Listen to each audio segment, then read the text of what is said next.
Hello there, guys, and welcome back to my channel. Or should I say, welcome back to the Cole Palmer Show. What an unbelievable player. What an unbelievable game. Who on earth would have seen that coming? Chelsea 6, Everton 0. We kept a clean sheet. We scored 6 goals. Cole Palmer scored the fastest hat-trick, perfect hat-trick in Premier League history. Also the fastest overall hat-trick in Chelsea history. But also at the same time, the penalty drama is still kicking off because Mudryk and Jackson don't understand that Palmer's in a golden boot race. So we'll talk about that as well. Why is Poch bringing Chilwell on the left wing? Alfie Gilchrist, our Lord and Saviour himself, scoring his first goal for Chelsea. What a night. What a night. I am already joined by Dimitar. Dimitar will hopefully join us soon. Nashi, thank you for being here as always, especially because it was late notice today. I don't think you would have seen that coming either, mate. What a game. What a performance. Would you say, and I'll start it off with that big question, best performance under the Clear Lake era? Yeah, most definitely. It was surprising. As I said, I thought this would be a difficult game. But you know what? It's at Stamford Bridge lately, especially, I think it's 8 unbeaten now. So there's some kind of positive there. And I really thought with the height difference, Everton were going to really, especially in terms of set pieces, I thought they're going to give us a difficult game. But it was actually the absolute opposite.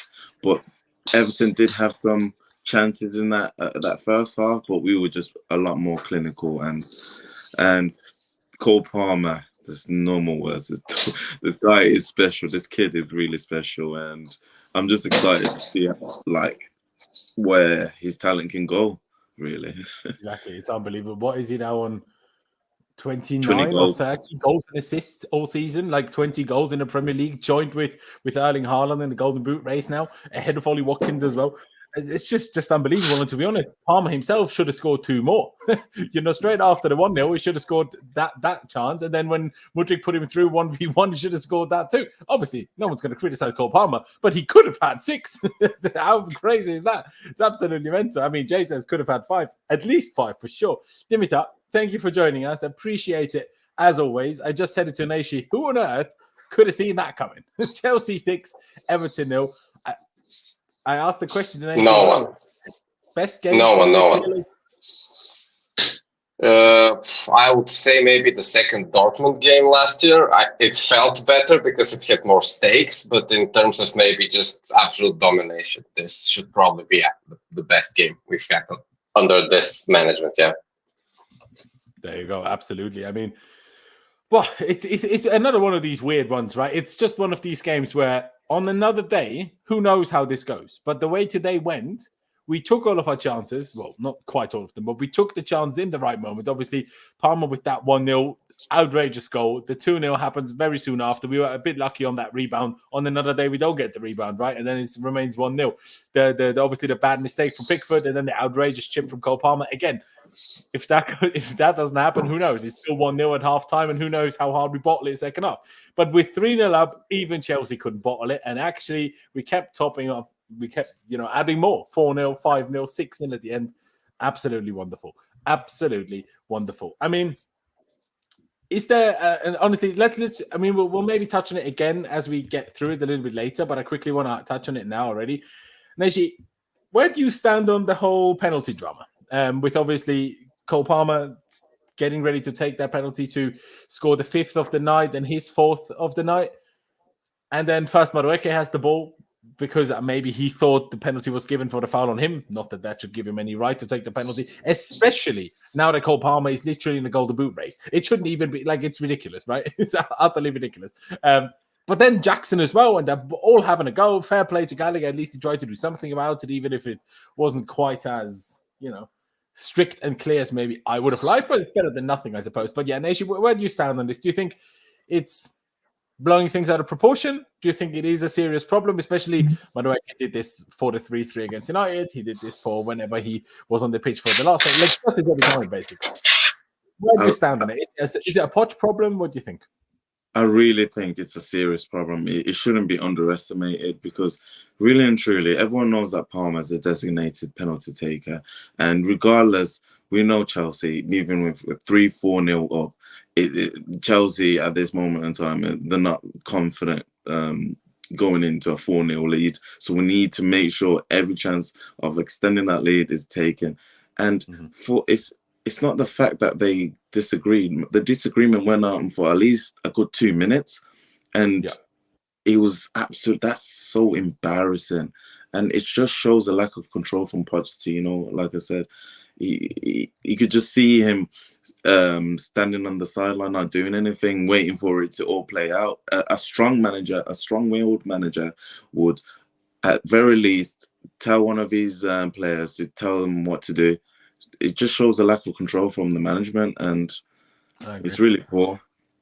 You see, for me, bro, it's not even just that simple. Like, there's part of me that accepts and respects the fact that Poch is like, yeah, I'm not going to do designated penalty taker. I'm going to have 3 or 4, and these lot should, figure it out on the day who's feeling the most confident. But what if all of them are feeling confident, like on a day like today? Then you need to have some sort of pecking order. It's fine if Madueke asks Palmer, can I take it? Or Jackson, can I take it? But once he says no, the discussion has to be over. It's okay to ask once. I don't have a problem with that. Especially after he's already had a pen and he made, a hat-trick, and Madueke probably thought he got the pen because obviously the whistle was blown after he was kind of brought down.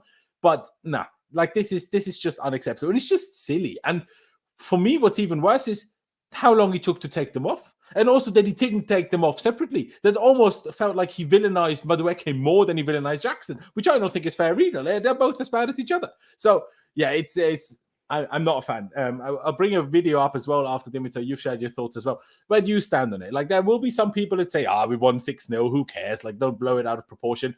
But again, first of all, this also happened at 2-3 down to Man United, and we had a penalty.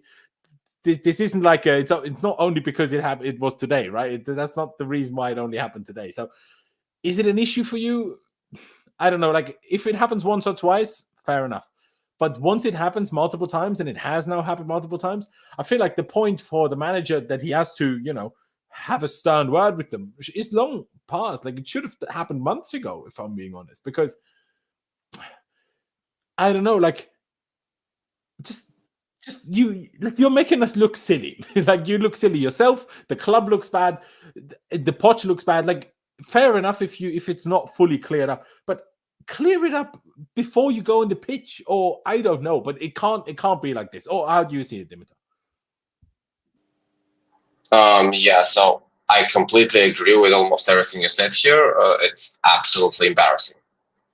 This should not happen. I mean, like you said, I would also be perfectly fine if they ask and Palmer says no, but they were not asking. I mean, even before Palmer took the ball, Madueke and Jackson were arguing which one of them should do it. It's like in their heads, they had already decided, this guy already had the hat-trick. Yeah. And this was what surprised me actually the most, because the first thing I thought was, well, wait a second. Why did Madueke grab the ball, and why is he arguing with Jackson? I mean, if he was arguing with Palmer, I would get it maybe a bit more. I would not tolerate it, but I would understand. But instead, they're arguing like small children on the school ground, and then the teacher has to come in and say to each other what they should do. I mean, it's embarrassing. On one side, you are right, Poch should do something about it, but on the other side, these are also grown men. Like, I mean, they're 20 years and older. They should know better, and they should be able to understand. The only thing I'll say on that is there's been enough evidence now that they can't handle it themselves. Do you know what I mean? So, like, that's why I said earlier, sadly. That's why I said earlier, like, the first couple of times this happens, I'm not having too much of a problem with the manager. But once this happens 2, 3, 4, 5 times, then you need to step in. And he hasn't done that. That's the only thing. Because I agree with you. That shouldn't happen in the first place. It shouldn't even need the manager to make this not happen. Yeah. Yeah. Sorry. Yeah. Okay. The thing is, you are right. I completely agree. There you go. Let me bring it up quickly. Obviously, we can't show too much match footage because we're going to copyright it, but it's a 6-second clip, so I think we'll be fine. But let me go to the beginning. So you see Jackson running on, tries to take it from Palmer. Palmer pushes him away. Then Madueke and Jackson are arguing. Gallagher's pushing it both away. To be honest, this clip makes Madueke look a bit better because Madueke beforehand had the ball and wasn't like giving it away. Like he was like, well, I have the ball, I'm taking it type thing, rather than, So it's a weird one. Everyone can have their own mind on it. I hope it stops, but I wanted to touch on it beforehand and not let us ruin the rest of the mood, because now I want to focus on Chelsea 6, Everton 0. Yes, this is not ideal, but mate, we don't have many great moments this season, right? I know Man United is not that long ago, and so we had two quite decent ones in quick succession, I suppose. But in general, we haven't had this much to celebrate about this season. So I'm not going to get too hung up about this. Gaffer has told us now. Okay, very interesting. So Sammy's put here that Palmer in the post-match interview said Gaffer has told us now that, Palmer is a penalty. Good. Well, at least he's done something. A bit late, but better late than never, I suppose. So fair enough. I'll take that. Absolutely. But yeah, let me bring the lineup up on screen, shall I? Because it was an interesting one. The back two of Thiago Silva and Trevor Chalobah stayed the same after that Sheffield United game, which not necessarily everybody would have seen coming. But of course, Axel Disasi picked up an injury, and Badiashile was very questionable beforehand. So it's not the most surprising decision. Thankfully, Malo Gusto came back in. Enzo Fernandez is injured, so therefore Gallagher dropped deeper next to Caicedo, and Cole Palmer, moved over into the number 10 position, and Madueke started at right wing. Personally, I probably would have preferred Palmer to stay on the right and Chukwuemeka to start as the 10. But hey, Palmer as the 10 scored 4 goals, could have had 6. So I don't think there's anything wrong in terms of the formation. I don't think we can complain about a single thing after a 6-0 win. But Dimitar, when you saw the team, were you happy with it? Was there anything that you were surprised by or anything that you were unhappy with? I was very unhappy about the bench, but I guess we can't do anything about that because all the injuries are just dreadful at this point, and there is almost nothing we can do about it. We just have to live with it. But as the starting 11 goes, I kind of expected it because we have no one else to play, and I'm not sure Chukwuemeka is ready enough to start. And also, I think you pointed out in our group chat, Poch needed this win for sure, so he was never gonna risk it. Was he starting at Chukwuemeka and then having to bring on maybe Mudryk or Madueke to change the game? So I think it was maybe as expected for me. If I have to make a comment on that, but I was overall happy. I don't think we could have changed anything for the better.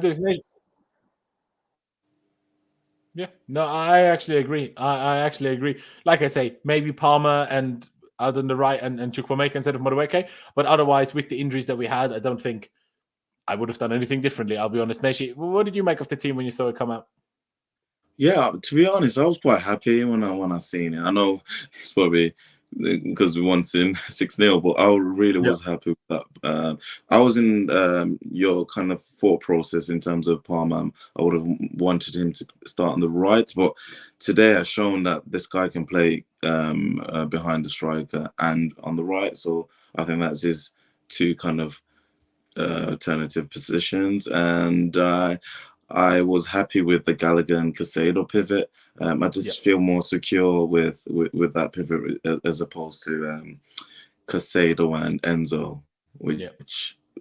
And I'm starting to see a trend where we're a bit more secure with Caicedo and Gallagher in there rather than Enzo and Caicedo. So that's maybe can I jump in and ask you to elaborate on that a little bit? What do you think?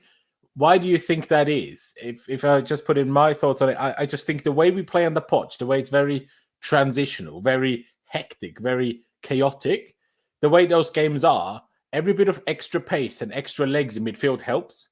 And Gallagher and Caicedo as a combination just have a lot more legs than Enzo and Caicedo do as a combination. That's why I think it works a bit better. Even though you touched on it earlier, Naishi, Everton still had quite a few chances. So it's not like it was perfect and we stopped them doing anything. So we can't say that either. But I do agree. Obviously Enzo has not missed a lot of games. But in those few games that Enzo was next to Caicedo, I felt those have been Caicedo's best games for Chelsea, which is a bit of an issue, I won't lie. But yeah, where do you stand on it? Why do you think, or why did you prefer this team? Is it just more pace, or how do you explain it?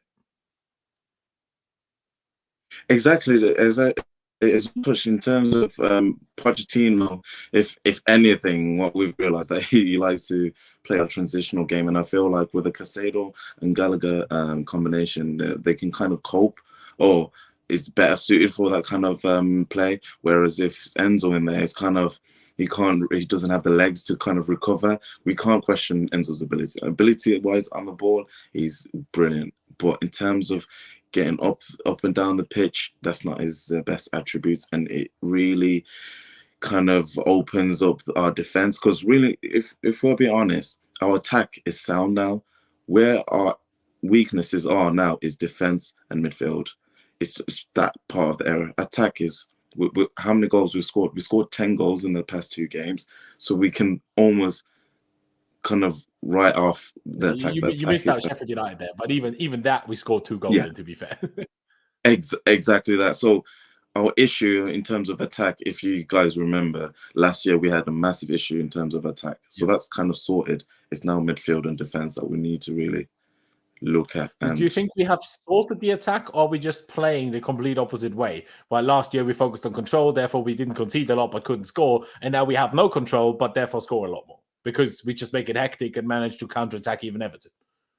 No, I think it's a combination of, okay, maybe it's that transitional game that kind of allows us more chances, but at the same time, I do think our conversion rate is really improving. I'm not too sure on the stat side. I might need to look at that. But it's better. I've got an interesting stat for both of you guys, which you might not have seen yet.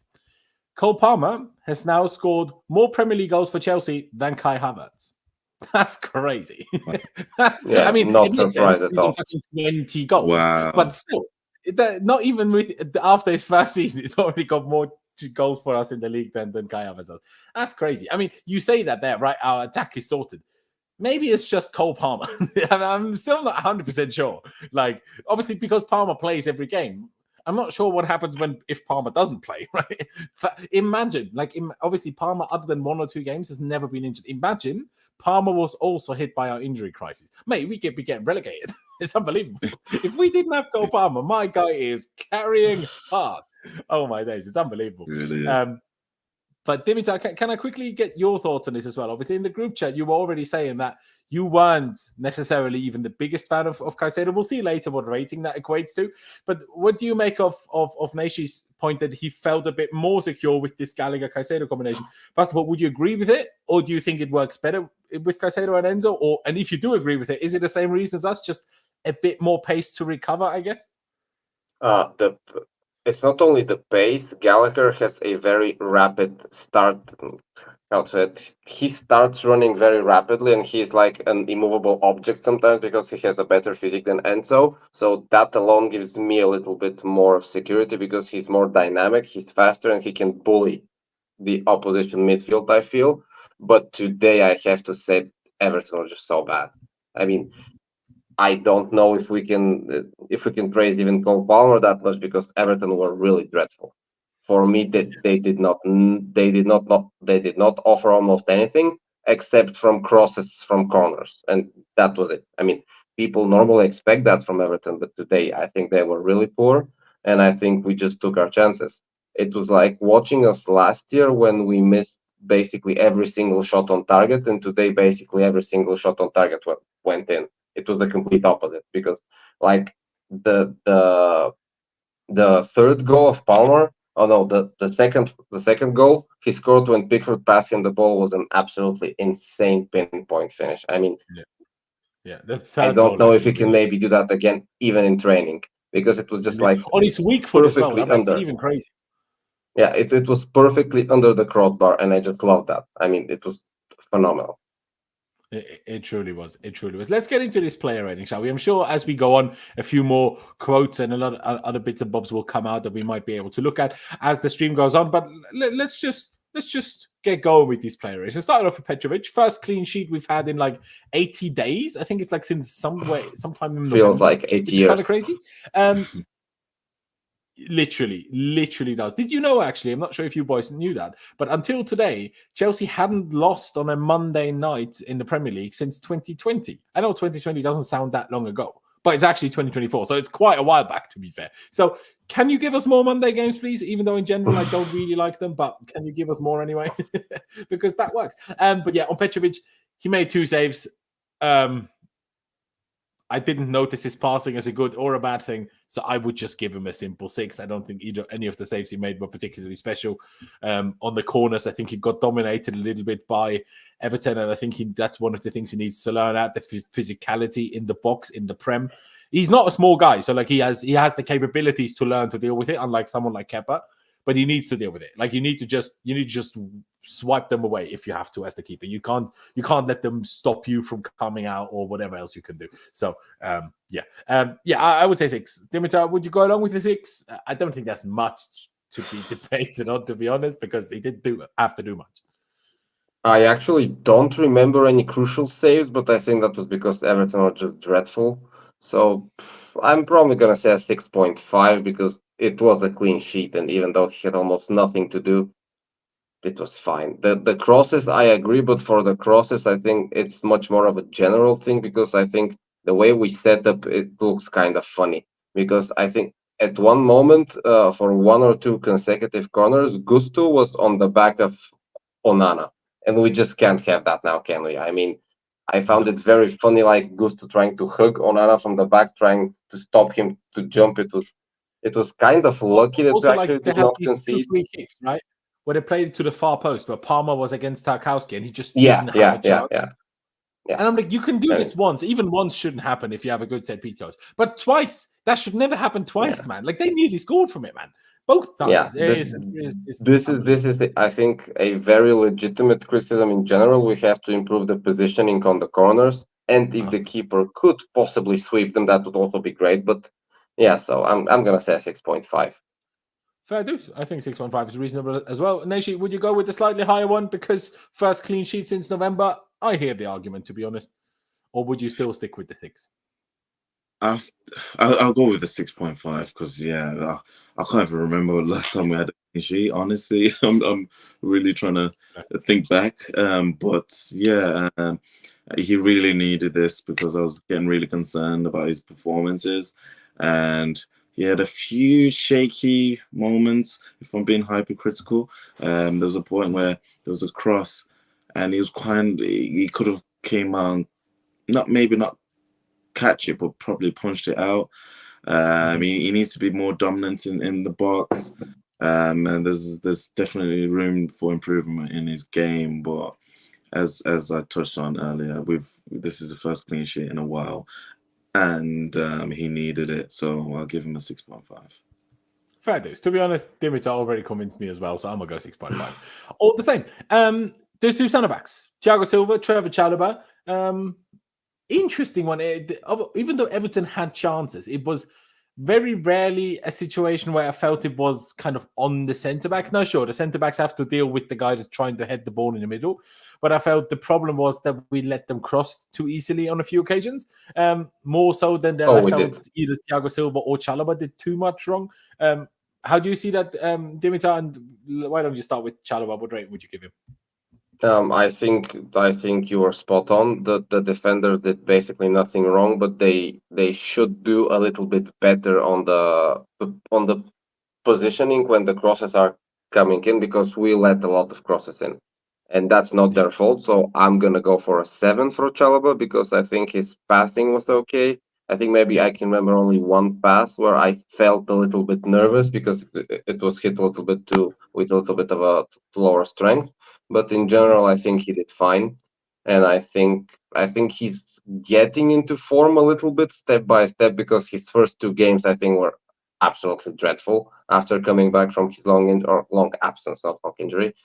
So yeah, I think he's fine, and I think maybe some of it has to do with Thiago Silva, because always the center back next to him looks better because we have a little bit more security and a little bit more composure in defense. But and it also feels like when Thiago is there, the other defenders around Thiago are more able to focus on themselves, because like Thiago is the one controlling the whole thing. I mean, it's like if you have played online games, it's like Thiago Silva just gives them an aura of +5 strength, +5 intelligence, +5 passing. It feels like that. Honestly, Yeah. without does. him, we look completely different. There you go. See, honestly, I'd probably only go 6.5. I'll be honest, not because I don't think he was good. I actually did think he was decent. And he also had the most passes of any player in the game with 84, 92% pass accuracy. The duel rate, it's 1 out of 1 ground duels. Okay, he won the one that he was in. Why was he only in one though? I guess not much to do. But the 0 out of 3 aerial duels could be a bit better. I know Beto, obviously the Everton striker, is really big and good in the air and stuff. But still, those could be a bit better. But he had 9 clearances, 5 headed clearances, a recovery, a block. Not too bad. So I would say 6.5. But Neshi, 7, 6.5. Is that about the realm where you'd go, or would you go for something different? Now I'd go with the 7. I think Chalobah had a very good game. I was inclined of pushing him to 7.5, but 7 for me. He was sound and he had some crucial clearances in that game, especially in the second half. There's a few like blocks and interceptions he made, which was really good from Chalobah. And Chalobah is a very strange player. He's got all the attributes to be like almost like a Rudiger. He's got the pace, he's got the height. He just has clumsy moments, and if he eradicates that in his game, he's a very solid defender. And I've always said that about Chalobah. I don't know how old he is, but hopefully he starts to. How old is he? Sorry. 24. 24. So yeah. So he still can get better. So and I think he had a very good game. And as Dimitra did touch on that, Thiago Silva did help him kind of calm his game a bit. So yeah, solid game for me. So 7. Fair dues. Fair dues. I'll absolutely give him that 7. And we move over to Thiago Silva. Nesh, I'll stick with you. Would you give him the same as Chalobah? Would you maybe give him a little bit higher if you're saying he might be one of the reasons why Chalobah was good as well? Or how do you see it? What rating would you give him? This was a Thiago of the old, where you just calmness, like personified, yeah. This I haven't seen this Thiago in quite a while, and where I've said in previous streams that he had a tendency to kind of slow down the game, but this game he kept the tempo, he kept the pace of the game, and when Thiago's like this, you want to give him an extra 2-3 years, you know what I mean? Like you can't really see an end to his career. So I think he kind of needed this rest. I think he looks a bit more refreshed since this. For sure. Yeah. So I agree with that. And the thing is, until that injury and that lost him in spot, essentially, he was essentially playing every game. I know we don't have Europe, so we don't play as much as others, but we still played.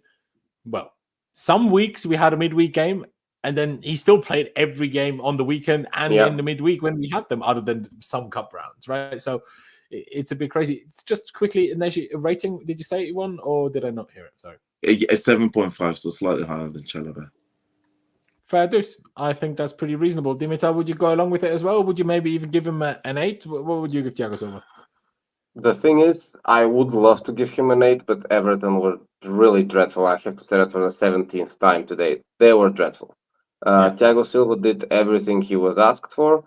I think, like you guys already said, he passed the ball relatively quickly. He tried to keep the tempo. He tried to keep also everyone else sharp. I noticed a couple of times when he was passing the ball, he just kept like shouting at players who did not receive the ball to like tell them, okay, you have to go maybe 5 meters to the left, or you have to free yourself up more, or stuff like that, which is what we know him for. But it is something that is clearly lacking everywhere else on the pitch. I literally see no one else trying to take even 1% leadership. And this is one of the big problems maybe for the future. I mean, we can talk about it now at length, but I think it's very important that maybe we give Silva more time to play until the end of the season, so players can kind of even try to learn from him, because there is no one else they could learn from, I believe. So 7.5 I think is fair, just because Everton did nothing. But he did nothing. To be fair, I would also go with the 7.5. I agree with that. And I would say the one thing I've said the whole time, that I would actually keep Thiago Silva for another year personally, even if you don't play him regularly. I think he would be a good player to have around and be around. Is my I mean, opinion. I understand why everyone. not offer him a coaching position? Or that. I if he would is interested, straight up literally yeah, offer him a because he- coaching position. Yeah, no, I don't even disagree. But even then, I think coach, once you become a coach, even if you were a player, you're still in a different role. I still think he can have a bit more of a benefit as a player. But hey, he's obviously way too old for Mr. Bali, so obviously he will not get a new contract and leave. And we will sign a 21-year-old to replace him and think that's fine. Yes. But yeah, not too much negativity today. We won 6-0, so let me stay on the positive hype train. They should at least try and sign his son for the center back position, so we keep him around. He is still in the Chelsea academy. I think he's actually contracted to us in that sense. But yeah, there you go. Let's go to Marco Cucurella. Got himself an assist today for an absolute super goal by Nicolas Jackson. A good cross, but obviously a much better touch and finish by Nicolas Jackson. But even still, Cucurella did a decent job. I mean, the passing accuracy could be higher. I won't lie, 80% isn't amazing. But 1 accurate cross, 2 out of 2 tackles, 2 out of 3 ground duels, 5 out of 5 aerial duels. Big up yourself, Marco Cucurella. I thought he had a good game. Got an assist as well. Like I say, the passing maybe sometimes could have been a bit sharper. But yeah, I think I would also give him a 7. Dimitar, what would you say about that? Or do you think maybe with the assist he deserves even a tad higher? I think offensive-wise, today I liked how he played because he looked a little bit smarter than usual. And what I mean by that is he did not just bomb forward mindlessly when we did not have the ball. It looked like he was looking at where the ball is going, and he made a couple of good runs, including the one which was the assist for Jackson, because Palmer saw him in the space, but he kept going with that run, even though it was kind of looking like the ball could go outside from I actually thought it would do, but he kept it in. Yeah, he kept the ball in and then made the perfect cross. So offensive, I would give him an 8. I think defensive in the end of the first half, he let a couple of crosses go behind him, which I did not like.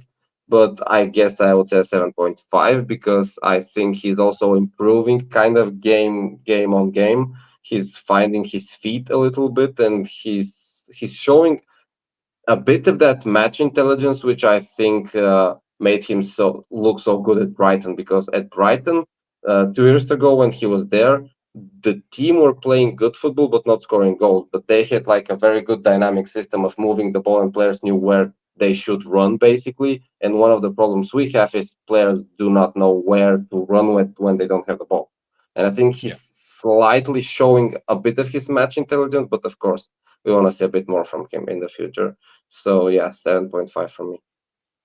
Fair dues. I'll put it over to Nation in a second. I do agree. I mean, there's this comment here by Supreme. It says Cucurella was decent, particularly going forward. I still question his defensive lapses.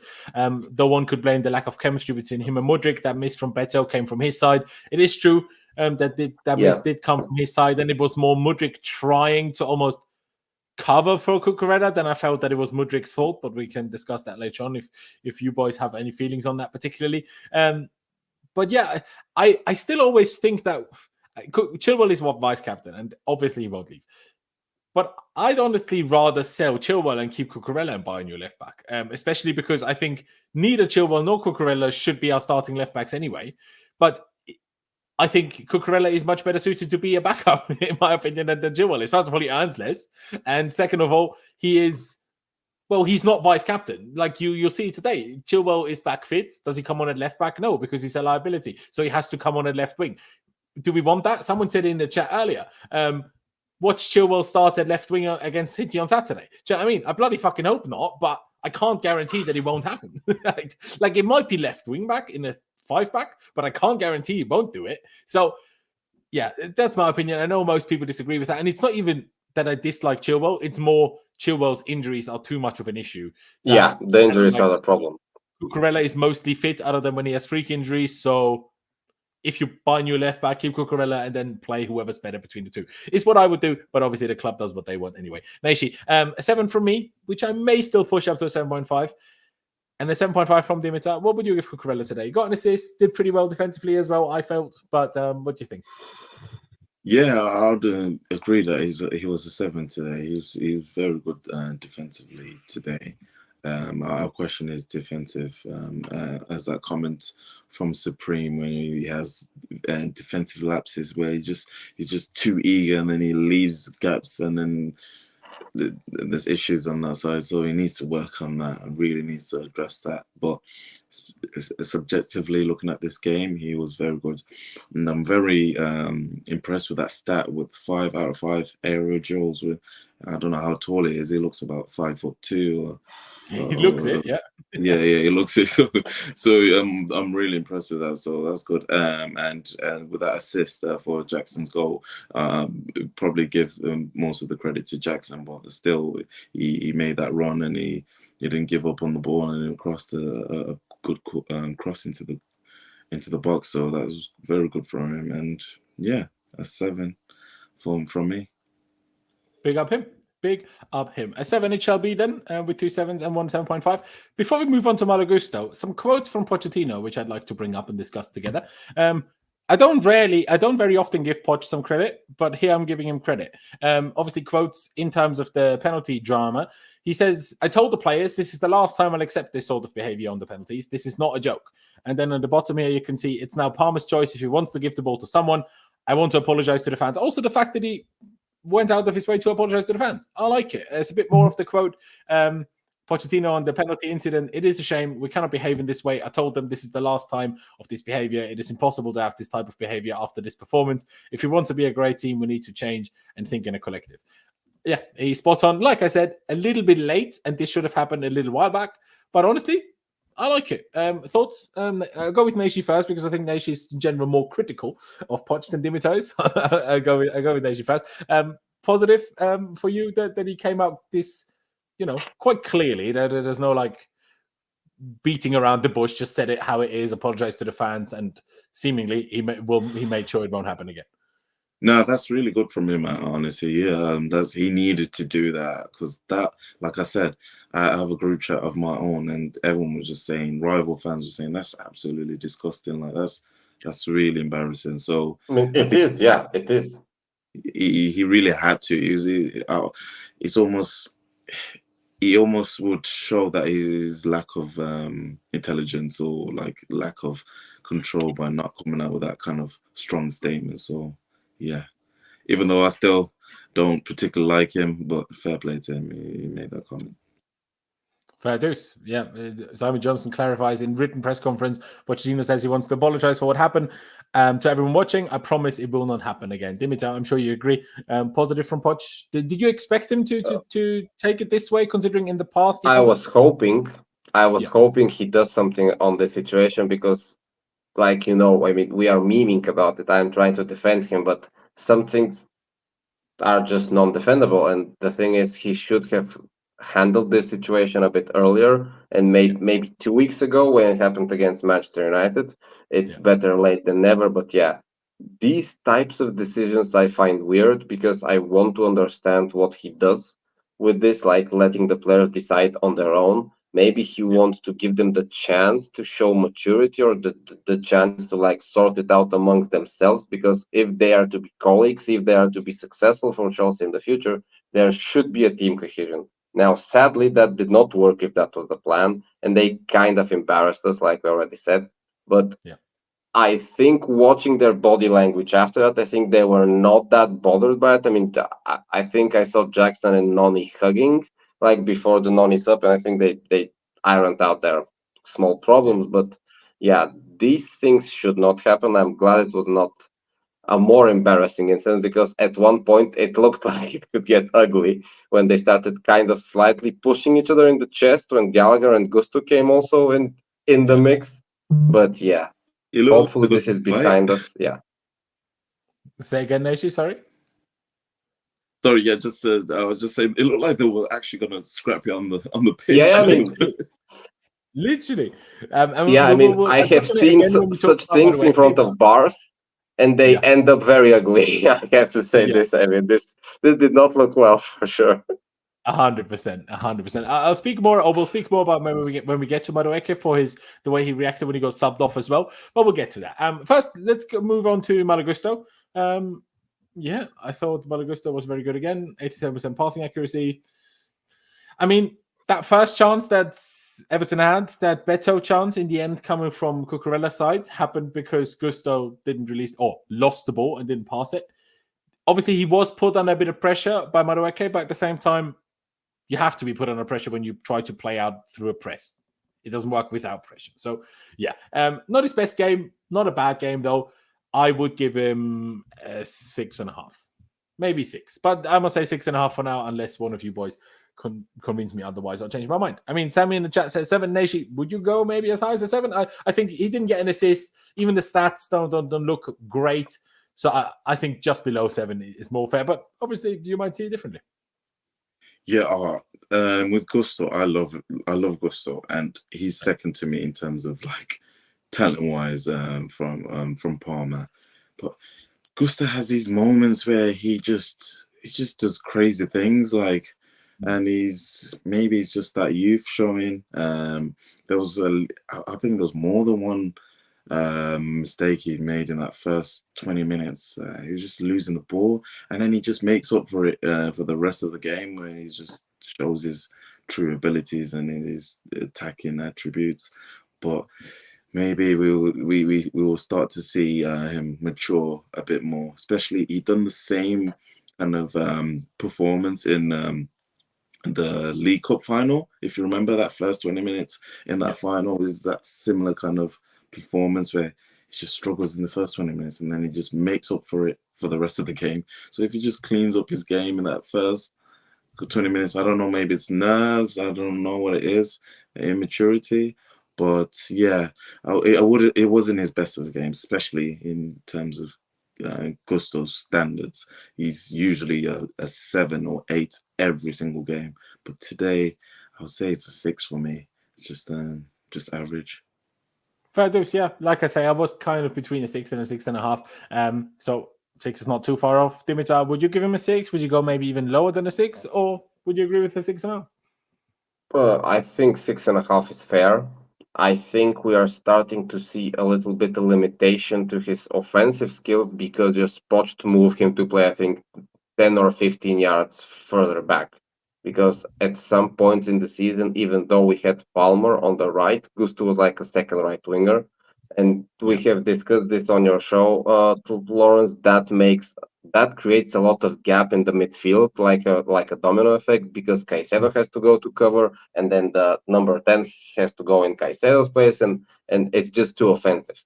And I think we're starting to see a slight correction from Poch, where he just brings the right back a little bit further back, and then it's up to his decision making to know when he has to bomb forward and when he has to stay. And I think today he kind of did that okay. The thing is that all of our attacking, we were more dangerous because of Everton mistakes than from our own, I think, because they just kept passing the ball to Jackson and to Palmer. So I'm going to go with the 6.5 as well, because I think he also has to deal better with crosses on the defensive side. Offensively, I don't think we can fault him for anything specific, but defensively, he has stuff to improve for sure. And like we already said, the first 20 minutes, it looks like he needs a bit of time to get into the game because he misplaced 2 or 3 passes, which were not super dangerous, but against a better team, it could have gone worse than it did. So, yeah. Absolutely. I mean, he was ill. He was left out of the last game because he obviously had the rest of the illness. So maybe that played a role. I don't know. A 6, a 6.5. I said initially 6.5, but I'm kind of unsure. So, ladies and gentlemen, why don't we give you guys a poll? So please choose Malagusta's rating between a 6 out of 10 and a 6.5 out of 10. The poll is now at the top of the live chat. If you're on your phone, just go underneath, or if it's not there, open the live chat. And if you're on desktop, it's right next to you.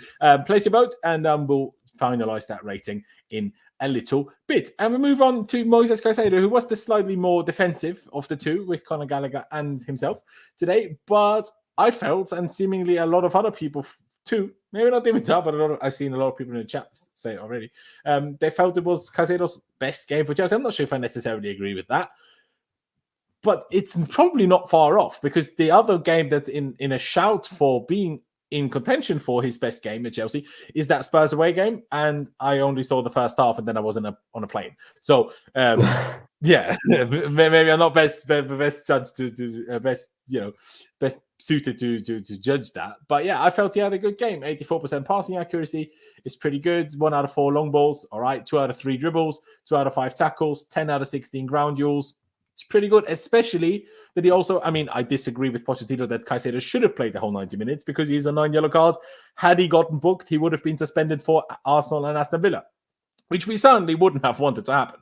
But fair play to Caicedo. He did manage to play the 90 minutes and didn't get himself booked. So I think that also has to be considered a little bit when maybe he pulled out or didn't quite go for certain tackles or certain duels because he had to make sure he didn't get booked. But he did that. So that is a positive. For me, I'm tempted to say 8,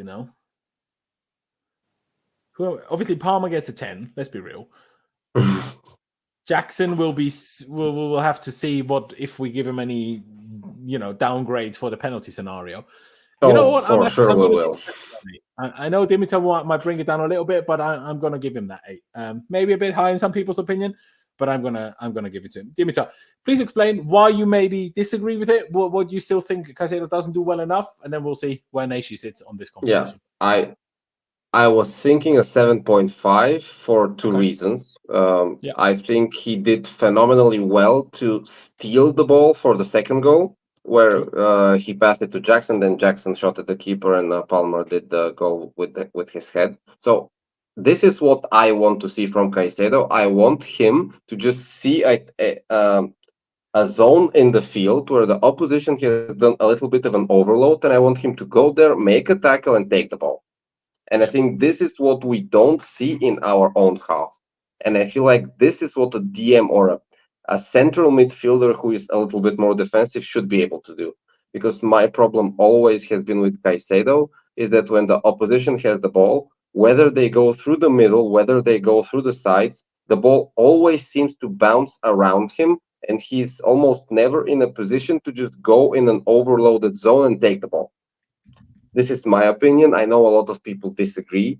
I have to say, other than that, there is nothing much I could criticize him for, because he passes the ball very well in tight spaces. He can dribble. We have seen that. He also can make an assist. We have also seen that. And this makes me happy. But in this system, in this squad setup, he is bought to be a defensive-minded player. And he is bought to be covering the defense. Can I ask you a question? Do you think we made the same mistake with Caicedo as we did with Kante? Bought him to be a DM, then realized he's not a DM? But this may be true. But the thing is, nowadays, every time that a team concedes a lot of shots, every time I hear from them fans, oh, but the player who plays CDM, he's not a real DM. He needs a workhorse next to him. He needs a real DM. And this is what every bad team basically has always said. I mean, it's been 10 years and Manchester United fans are screaming that they don't have a real DM. And when they got Casemiro, they were screaming, oh, well, he doesn't have the legs to run, so he needs a real DM next to him to do the running from him. And I don't like that conversation. I think Caicedo should have the skill set to be in better positions. I agree. That's my issue.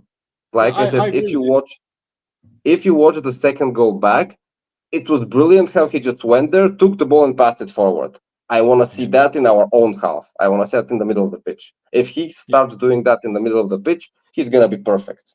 I mean, this is basically my vision for a midfielder, and I think this would also suit better the Poch system, which we currently have, which at times, it looks good. I mean, even the Poch haters must say sometimes when you see the intricate passing, the quick 1-2s, it looks good. And it can be better when we have a DM who's more functional. That isn't more player instinct than it is, like, for example, which goal was it? The Jackson goal. The way that happened.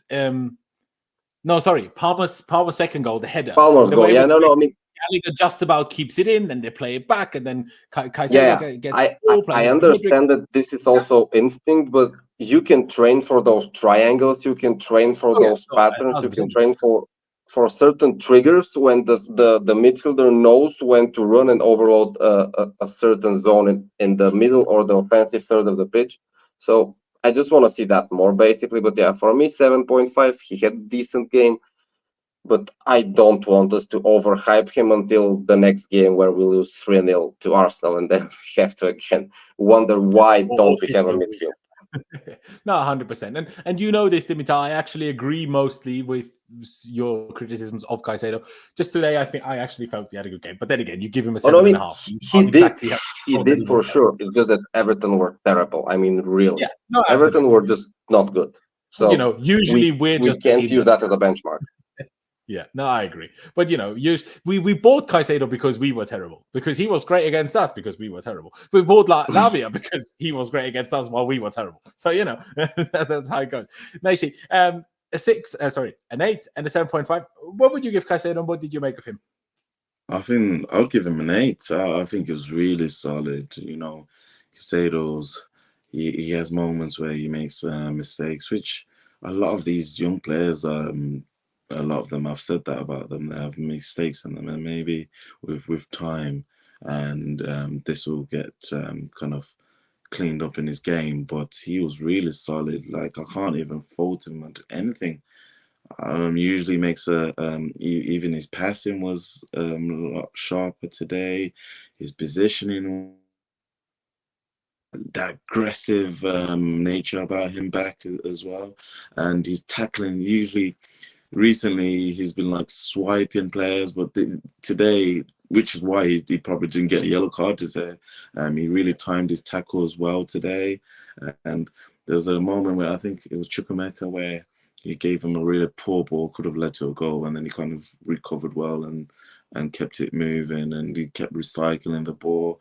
And he really played the CDM role really well, which maybe as touching back where I said about Gallagher, maybe kind of aids Caicedo's game and kind of, I don't know, allows him to show his true potential. So there's a question mark on that. But yeah, a solid 8 from him. And this is definitely his top 3 games for Chelsea.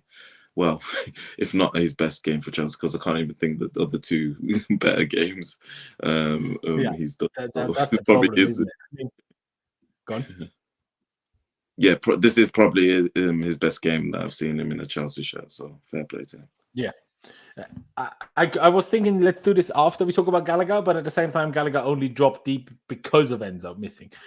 So I'm just going to put this out there and see what you boys think about this. So Ricky says, questions must be asked about Enzo not playing, then we bag a clean sheet and 6 goals. Obviously, we touched on it in terms of general that we felt a bit more secure with Gallagher and Caicedo as this pivot. But is this an Enzo problem, or is this Enzo is clearly a phenomenal player, you just need to use him right problem, which I feel it is?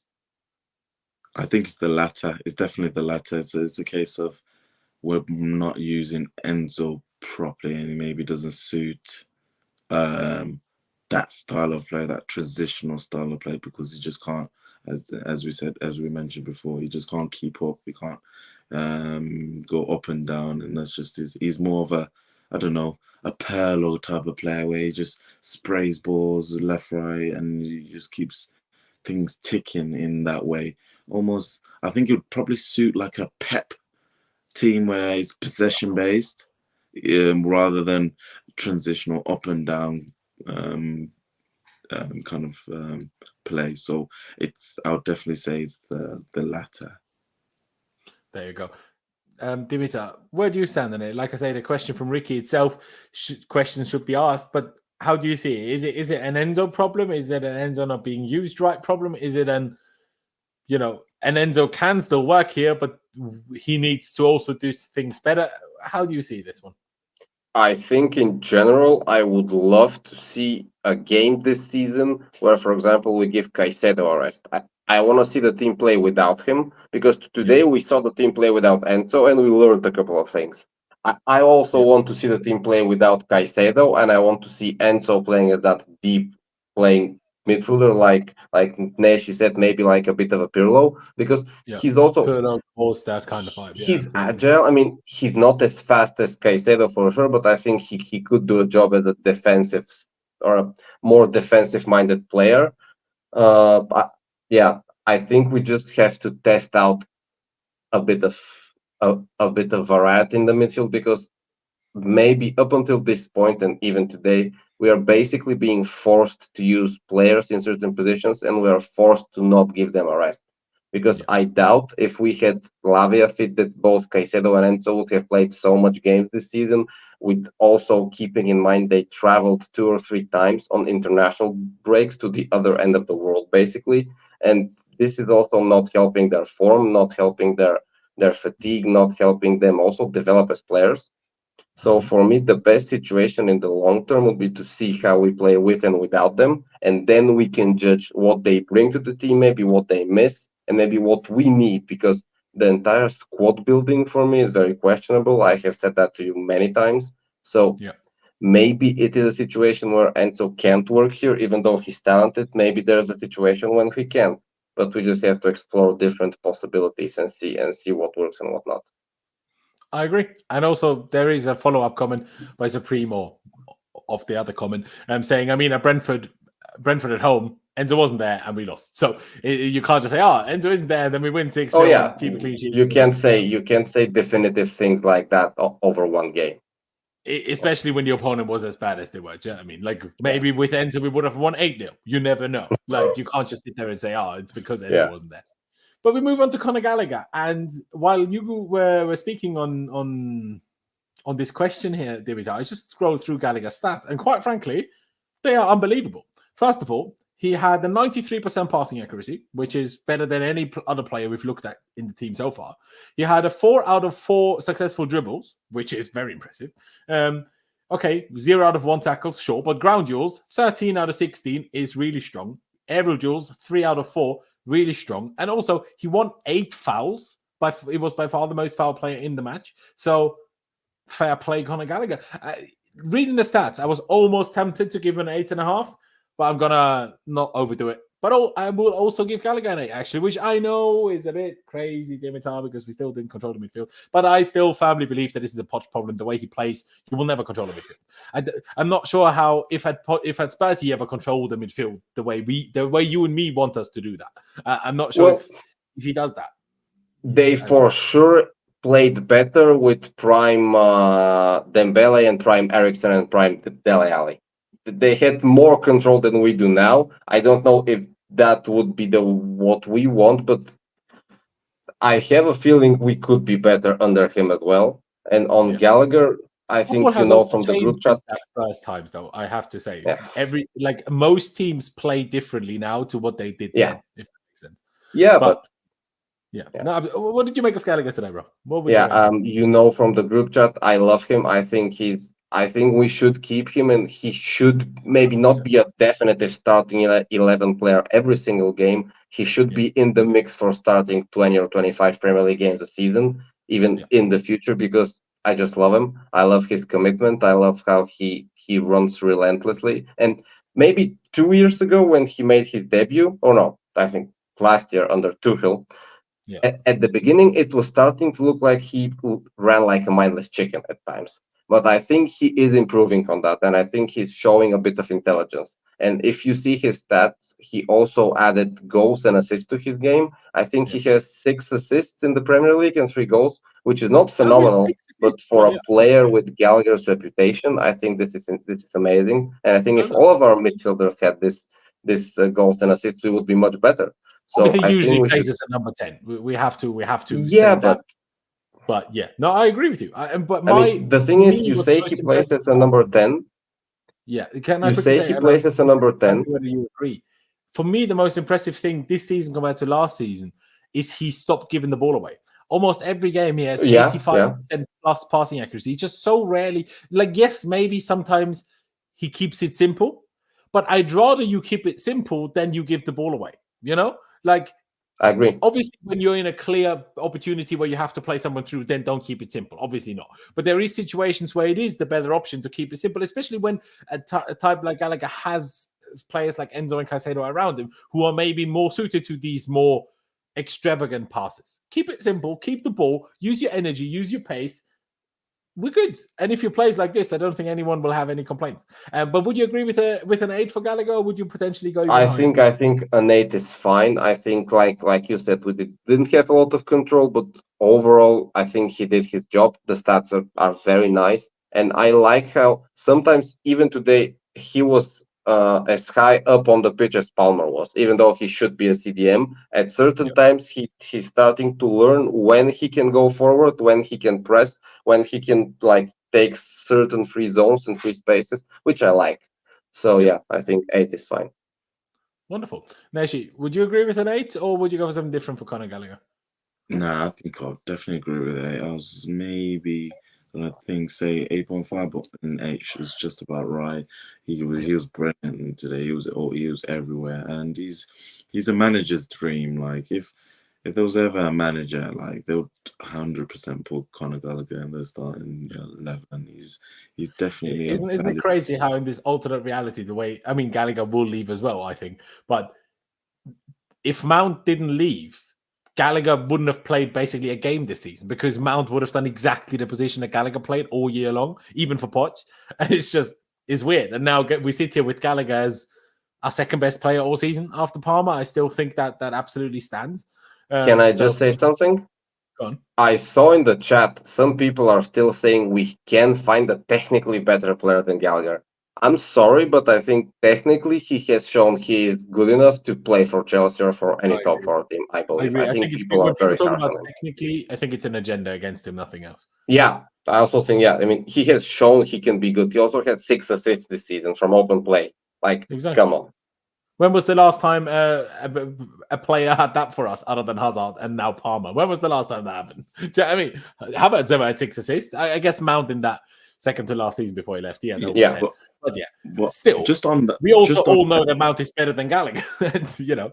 Well, at least I think we all know that. Maybe not. But there you go. An 8 for Conor Gallagher, and we move up the pitch. We got a super chat a minute ago from Wing about Mikhailo Mudryk. So let's go to Mudryk first. Mudryk, aka Mr. Lose the Ball in dangerous areas. Yeah, I don't know. It's not a good game from him today. But as usual, even in his bad games, he manages to have good moments. He essentially assisted the second goal. Obviously, his cutback, Jackson shot it, the rebound, then Palmer put that in. That was good play from him and the whole team.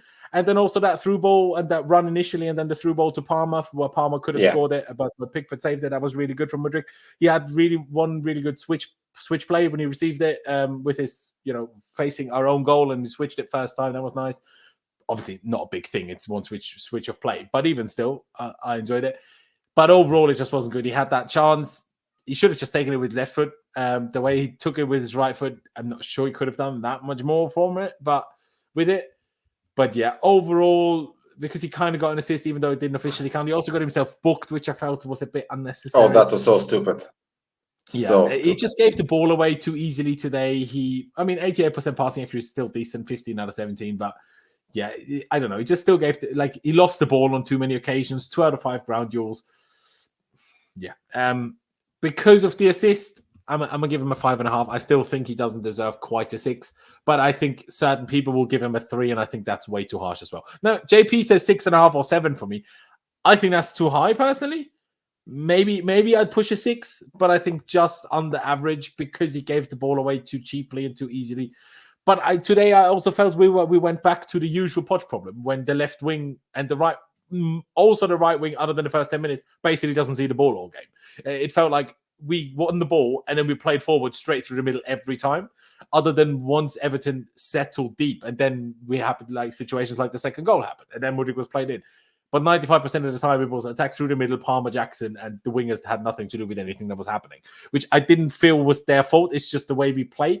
But everyone will have their own opinion on that. Nashi, what do you reckon? 5.5 from me. Someone said 4.5 in the chat. Someone said 6.5.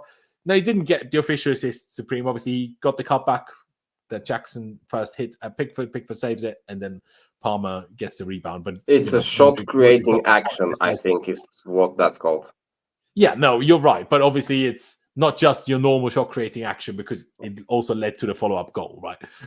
But yeah, no, I get what you're saying. But yeah, let me go with Nashi first. What do you reckon? What would you give Mudryk today? I'd go with a 6 for me. I'm in agreement in terms of he did lose the ball quite a few times, which is frustrating. It was unnecessary as well. I think he got too excited with Palmer's hat-trick. I don't know. He has this tendency to sometimes just lose the ball unnecessarily, just pass it into your striker or lay it off. Like, just do the simple things, Mudryk. Yeah, and like talent-wise, he's got high potential. There was, and the kid's pace is just scary. Like when he ran through the middle, like I would easily say he's the fastest player in the Premier League, if not the fastest. And I still don't think we've ever seen him go full pelt. Exactly. I still think we've actually not seen that yet. Yeah, like that in that run, it didn't look like, it almost looked like he was jogging. Like I'm in agreement as well. Like I don't think we've seen him really go full maximum speed, which makes sense, right? Like Usain Bolt doesn't run 500 meters in a row; he runs 100 meters and then goes to bed. Do you know what I mean? But that's why like Kyle Walker is so incredible, because Kyle Walker has this capacity to like go seemingly full sprint like every 5 minutes, and he can just do it no matter how often it seems. I don't think Mudryk can do that. I think Mbappe can also do that, but I think on peak pace, he might actually be the fastest in the world. Who knows? But I think he might be. There you go. FOTMob gave him a 7.1. Silva score 7.4. Are we being too harsh? Dimitar, what would you give Mudryk today? I was thinking a 6, and then I remembered that stupid booking. This is one of the things I really hate in football, because for him, maybe it's not going to be a problem, but these yellow cards stack up. And that's exactly the reason why Jackson and Caicedo are hanging by a thread, because they just do idiotic tackles. And Jackson mostly for dissent, but I really hate stupid bookings like that. So I'm going to give him a 5.5. I don't mind that he's like a ghost half the game, because he pops up with something relatively good once in a while. And I also understand it's the system when he's not up to par. But games like this, for me, for example, show me why Poch doesn't play him so often. Because I think a player like Mudryk really can benefit from just sitting on the bench and watching the team play from the stands. And I think a lot of players in general, young players, can benefit from that. And I kind of understand why Poch doesn't prefer to play him like 3, 4, 5, 6 games in a row. On the bench by himself, is he really going to learn? I feel like if you sit the assistant coach next to him and you tell him everything then just sitting there, will he learn? I don't know. Let's assume that when players sit on the bench, they watch the game and not their phones, for example. So the thing is, I think he lacks not only I'm not going to say a footballing mind, but he lacks a little bit of awareness. And I think getting awareness, it can help. Just like watching a football game sometimes can help you. Even if you've played on a Sunday league team, even if you play like every week in school with friends, sometimes just being injured on the sidelines and just watching what happens can help you learn a lot. And I think this could be better for him if we had another alternative. But the thing is, we kind of don't. And because like the fans hate Sterling a little bit, and he's also not doing himself many favors. So I think next year we either need to get an experienced left winger, or we need to just do something with Sterling, because we cannot go into next season with Mudryk as our main left winger, I believe. So I think not very good today, not very bad, but he needs to improve, is what I will say. He needs to. For him, it's maybe the most important, because he's here almost the longest out of this young squad. So going in his 3rd season next year, he should start visibly improving. He absolutely should. To be fair, I do think compared to last season, he did visibly improve this season at times. Yes, this is true. But he was dreadful last season. He struggles to, pull it off every time. But that's part of being inexperienced, isn't it? We will give you guys a poll, because the chat seems so adamant that it's harsh, that I will give you a poll and give you the chance to push it up to a 6. And the Gusto poll, by the way, was quite clearly 70-30 in favor of a 6.5. So Gusto shall get that. You boys or ladies in the chat, please do place your votes in the poll between a 5.5 and a 6 out of 10 for Nicolas Mudryk. And we move over to Onana Madueke, where now it will get a bit difficult, because I think he was very similar to Mudryk. Didn't have the assist, didn't have this one super standout moment like that pass to Palmer that Mudryk had, but he was a bit more active, especially the first 10 minutes of the game. He took players on, blah, blah, blah. He obviously thought he won the penalty. It was actually Palmer won a penalty, and I think the one on Madueke wasn't actually a foul, in my opinion. So I think base rating, I would probably give him a 6 when I gave Mudryk a 5.5. I think he was ever so slightly better. Maybe you could argue giving them the same. But because of the penalty situation, I'm dropping him down to a 5. I'm dropping him down to a 5 because, first of all, it's not the first time this happened, and that really triggered me. And honestly, keeping it at a 5, I feel like I'm still being nice because it really triggered me. So yeah, I'll say 5, but obviously I understand if some people see that differently. But yeah, so basically a 6, and I took 1 point off is what I did.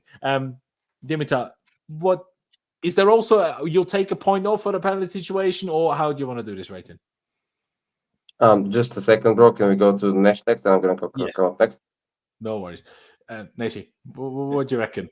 Do you also take a point off? Do you take a 0.5 off? Or do you just leave it as what you saw aside from the penalty incident? What rating would you give him? Yeah, to be honest, that pissed me off as well, that penalty thing. And I wouldn't be deducting a whole point for that, but I would probably deduct him 0.5 for that. Because I thought he was good in the game. I would have given him a 7, but because of that incident, I'm going to drop him down to 6.5. But as I said, Madueke, I've never seen him in a game and be quiet and non-existent. He's always active. He's always involved in the game. And he had a little beautiful play in the center of the park where he just kind of shimmied past the players and laid it off for Casado. Is amazing. And also, he was a threat on that right side, which is good to see because now we have Palmer and Madueke as a solid option on that right side. So yeah, other than that silly penalty incident, I would give him a 6.5. He was very productive. Fair dues. Dimitar, what would you give him? I said 5 with the penalty stuff included. Nation said 6.5. What would you give Madueke? First of all, I kind of disagree to what you said. I think he was a lot more active than Mudryk, and like Nesh already said, he tried to play more with the ball. He tried to be more involved in play. Mm-hmm. It did not pan out maybe as he wanted, but he tried. So ignoring the penalty incident, I would give him a 7 personally. But with the penalty incident, I'm going down to a 5 because it's embarrassing, really. We already said I don't like that kind of behavior. I also don't like him just like bitching about the substitution. Like, come on, man.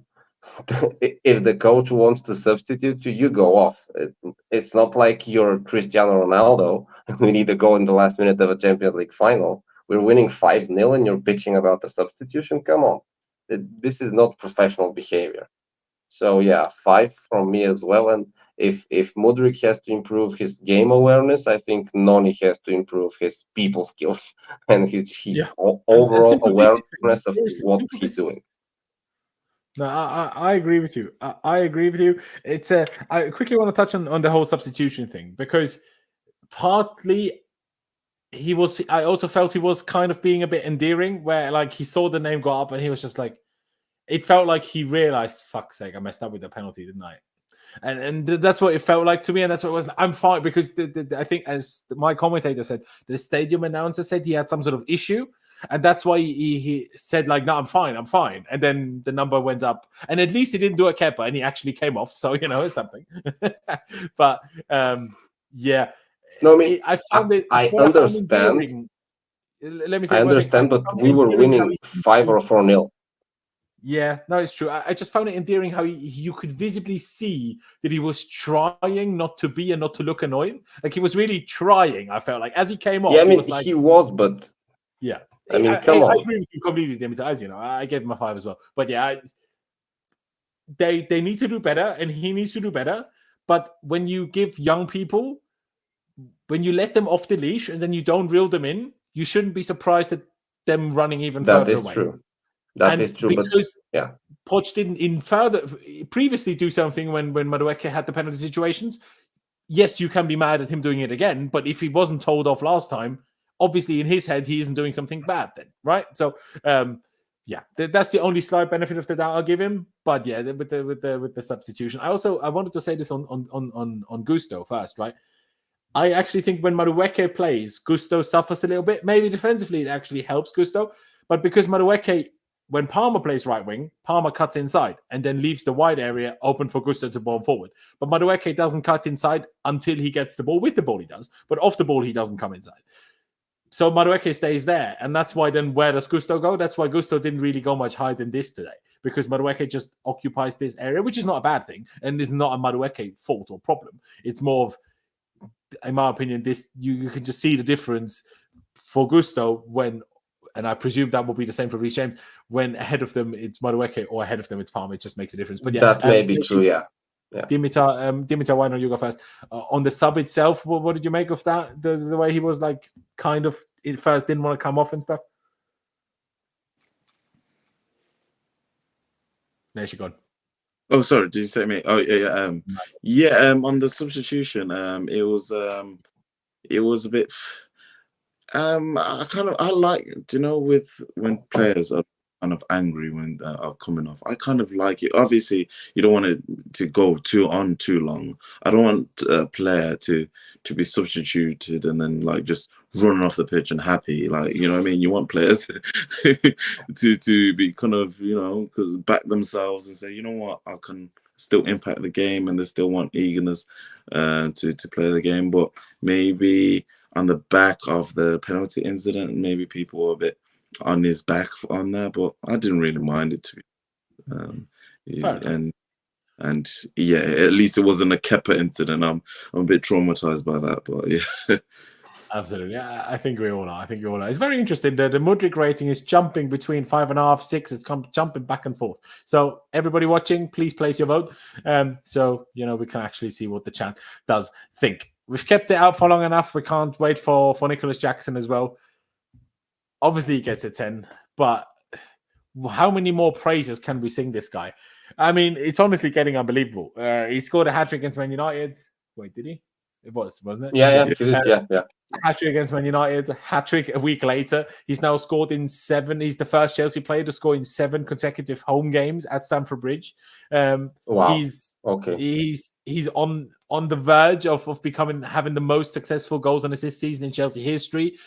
Currently being led by Jimmy Floyd Hasselbank. I think he's now 2 off, or is he 4 off? Like, he will get it. Let's be real. You mean debut season? Yeah, debut season in terms of like debut at the club, though, not necessarily. Debut at the club. Yeah.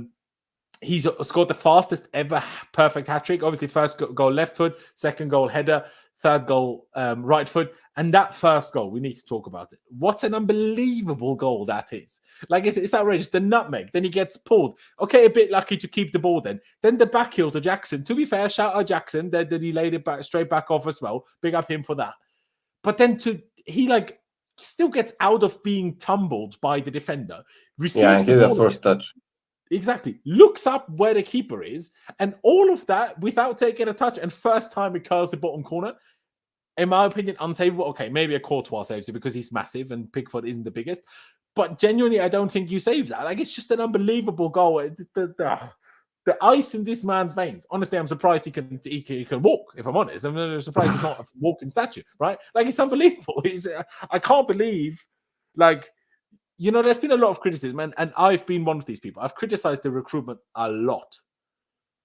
But where they've pulled out Cole Palmer, fair fucking play. And Joe Shields, take a flip and bow, sir. And had Lavia not been injured all season, maybe he would have had to take 2 bows. Who knows? But he most certainly can take the bow for Cole Palmer already, because what a signing. What a player. I just hope for the love of God that the club and the rest of the players improve with Cole Palmer, because otherwise it won't be long until Cole Palmer is handing in transfer requests, because he is not sitting around in 8th for much longer. I'm telling you that much. You need to give that guy an opportunity to play at the highest level. Imagine, he's genuinely level with Erling Haaland for Golden Boot now. Imagine Cole Palmer wins the Golden Boot in the Premier League. I still don't think he will, but he could. Imagine he does, and I guarantee Gareth Southgate still won't start him at the Euros. He will take him, but he won't start him. Yeah, he will bench him like every game. Golden Boot winner not starting at the Euros. That's crazy. He's an idiot. Gareth Southgate is an idiot. It is crazy stuff. Nation, why don't you go first? What have you got to say about Cole Palmer? The first goal, the second goal was Frank Lampard-esque, keeps his run going, gets the rebound. The third goal, the right foot, the chips. Obviously Pickford howler, right? But on your weak foot, to chip it like that, and honestly, while it was in the air, I thought, shit, it's going over. He overdid it. But he drops it just perfectly. I was like, oh my God. And then even, again, going back to the ice in the veins, you've got his teammates nearly having a scrap over who's taking a penalty. He doesn't give two shits. Like, he's never, will he ever miss a penalty in his life? I don't know. I can't imagine it at the moment. Like, it's just, I'm out of words for him. I'm out of words. Neshi, what can you even say? Like, what an assist. What a player. Honestly, I've said this before. I haven't been this excited since Eden Hazard. And that's a massive compliment because I absolutely loved Eden Hazard. He was like I used to just watch Chelsea just to watch Eden Hazard at times. And I'm getting to that point with Palmer. It's just everything he touches is like, his touch is immaculate. His left foot is amazing. He's got, in his game intelligence for a 21-year-old is incredible. Honestly, this guy can be a Ballon d'Or contender. And on your point about him leaving and then putting a transfer request, I think he's just enjoying football. You can tell he just loves for now, football. for sure. And not this summer at all. And not next summer either. But we can't sit around playing Conference League, Europa League for the next 4 years. At some point, unless this is a Me Too season for him, which I doubt it is, then he will want bigger things. Do you know what I mean? Which I don't understand. No, but look, he's coming back from Man City. He's won everything at Man City. Well, you know what I mean? But he hasn't played. Do you know what I mean? Yeah. That's a point. But like I said, the sky is the limit with this guy. Wow. Take a bow, son. Take a bow. Absolutely. Pre-assist for the fourth as well. I can't really think of that. Also, he won the penalty for himself. Like, again, it was the foul on him that got that as well. It's not like, it's Mudryk or Madueke or all the others being fouled and he just takes the glory. No, quite a few of these penalties he won himself too. What a player. Dimitar. I mean, maybe the Ballon d'Or shout is a bit far. Maybe I will agree. You never know. You never know. He's already outscoring Haaland, and a year ago, people were having a go at Messi for winning the Ballon d'Or over Haaland. Now, Parma is better than Haaland, so why not? Do you know what I mean? But yeah, David, what can you say about Parma? That first goal, that third goal, just outrageous. I mean, just for statistics' sake, it actually says on his Wikipedia page that he got honors for the treble last year, so he probably played like 200 minutes or 300 minutes in every competition. He was involved and he got subs. Sub appearances. I mean, he obviously has some experience and he obviously has the awareness, he has the footballing mind, he has the talent. What he maybe lacks is a bit of leadership, but now we can't ask that from him as well. I think it would be too much. Otherwise, I was amazed by the first and the third goal, because on the third goal, I actually think even if Jordan Pickford was on the line, I'm not sure he would have been able to save that, because it was like it's like he put that there with the sniper. It was just under the crossbar on the right side. It was amazing. I just love to watch him play, and I hope he stays fit, and I hope, as you said, the rest of the team start growing with him, because we have seen him grow literally from the first couple of appearances he had. He felt a little bit unsure, but then he matured so fast, and he started to become the focal point of this team, which is impressive. Absolutely. And we finished the starting 11 off with Nicolas Jackson, and it's so unfortunate. I mean, Madueke, he had a decent game, but with Jackson, it's even more of a shame, the whole penalty incident, because Jackson had a really good game today, and that penalty incident takes a little bit away from it. I was at least giving him an 8.5. I was maybe even considering a 9.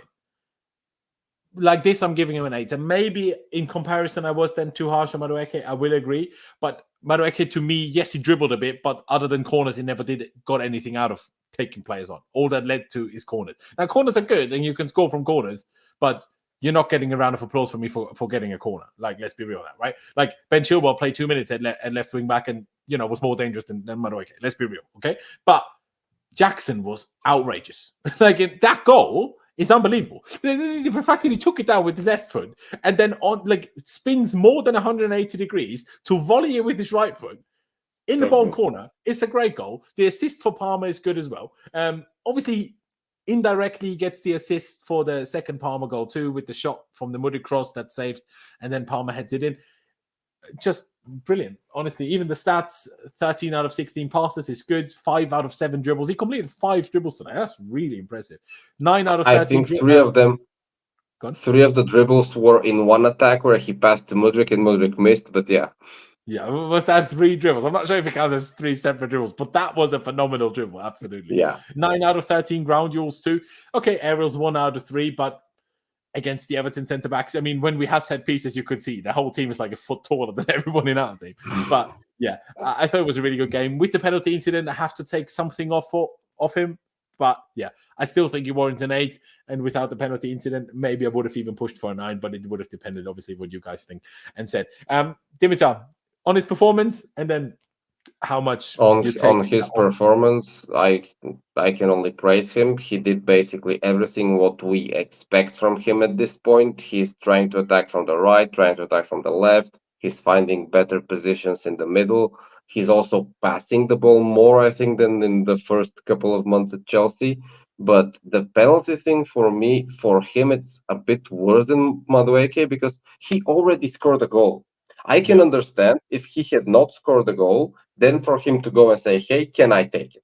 Or to even maybe demand Madueke, I think, thought he won it, so that gives him a bit more right to know, I think. Yeah. So and also maybe I don't know, but Jackson had already scored a goal, and as a striker, you cannot take the ball of another player if just because you want to. Normally, a striker can take the ball to end a goal drought or to get his confidence back up or stuff like that, and that I can understand. But he scored a phenomenal goal, and he was having a good game. There was absolutely no need for him to do that. Really, it was complete nonsense for me. And he looked really pissed. Actually, he looked extremely pissed at that penalty. I don't know why. I mean, it's a bit strange. Like, I don't get it. With his goal today, he came to 10 Premier League goals. Not sure, half of Palmer, but even still, in your first Premier League, he also got an assist. So, like, a goal and assist already. Like, what more can you want as a striker? Come on. Yeah, exactly, and a kind of assist too for that second goal with the rebound, right? So, I don't know, but yeah, overall, he needs to fix this. But again, to me, it's a bit like I said earlier, like, you know, teenagers in school or parents. Like, if you let them off the leash, you give them self-responsibility, and then you see how they deal with it. We now learned they can't deal with it, so now the manager needs to stamp it in the ground. But that can happen. Like, okay, you can't give Jackson too much self-responsibility now at the age of 22. Maybe it will come as he, you know, gets older. But right now, he just needs a little bit of, you know, his limit set by the above. And you give him that, and you know, we see how that goes. But yeah, so from me, it's without the penalty incident, 8.5. With it, I'm gonna go for a 7 because I really think it's just stupid, and this should not be condoned by anyone. This behavior. To be honest, you're probably more fair than I am, but yeah, I don't want to. I hate it more than I let it reflect in the rating, purely because I don't want to take away from how good he was, if that makes sense. But I still understand where you're coming from. I mean, Fantasy PGA Tour in the chat said it would have been an 8 or a 9, but I'm giving him a 2. So that's maybe a bit extreme, but yeah, there you go. Actually, on Jackson's performance, and then what rating you give it in total with the penalty stuff as well. I'm really happy with Jackson. If we look at the start of the season till now, he is the most improved player in that Chelsea team, honestly. Except in pre-season, he looked even better. But from the first day of the season, I agree with you. Yeah, honestly, he's now making runs. His passing is improving. His hold-up play is improving. And that goal, it just reminded me of Drogba, like that. It reminds me of that Liverpool goal Drogba scored when he hit it off his chest and just spun and hit it with his left.